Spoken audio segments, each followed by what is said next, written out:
Warning: fuming nitric acid is an extremely powerful oxidizer, which can ignite certain materials like plastic or rubber.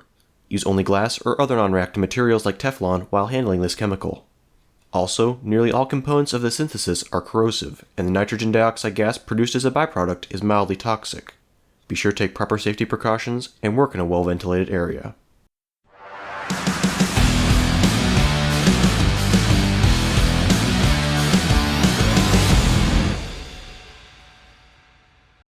Today, we will be exploring the process of distilling fuming nitric acid from over-the-counter chemicals.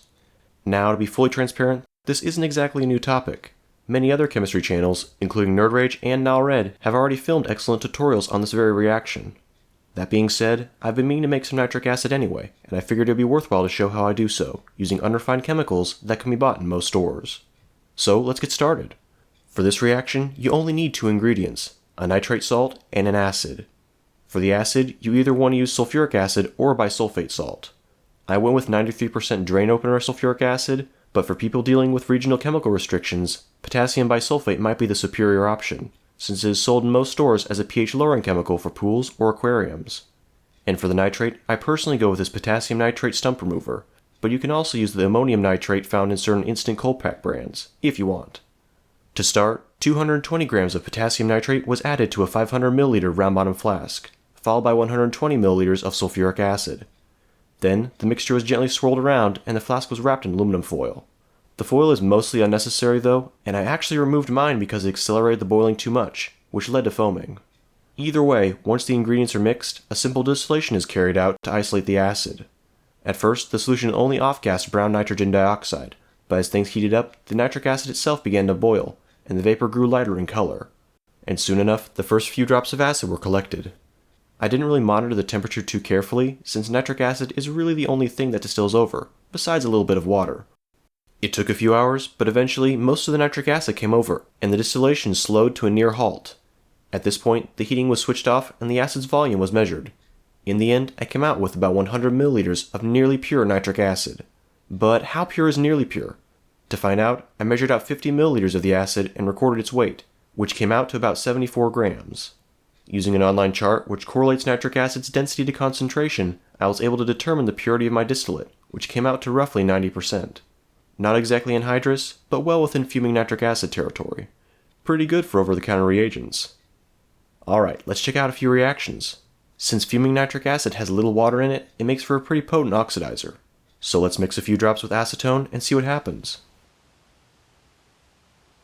If left for long enough, this mixture can undergo a runaway reaction, with products ranging from acetic and formic acid to nitroform and other nitromethanes.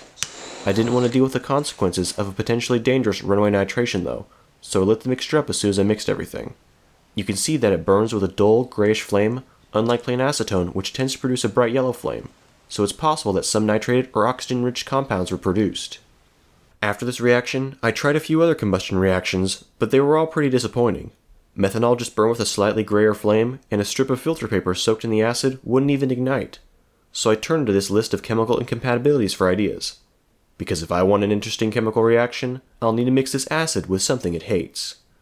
Huh, look at that, sulfur halides. I still have some sulfur chloride left over, so let's try that.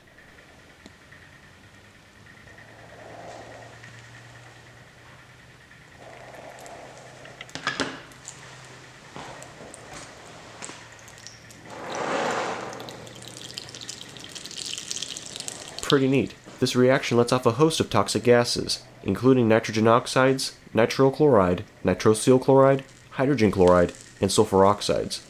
Definitely not something I'd recommend trying at home. Alright, you probably know the drill by now. It's time for my go-to finale reactant, magnesium.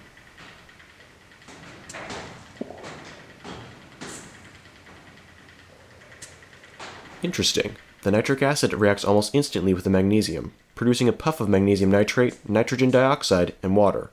Of course, magnesium is an amazing fuel, and magnesium nitrate is an oxidizer. So,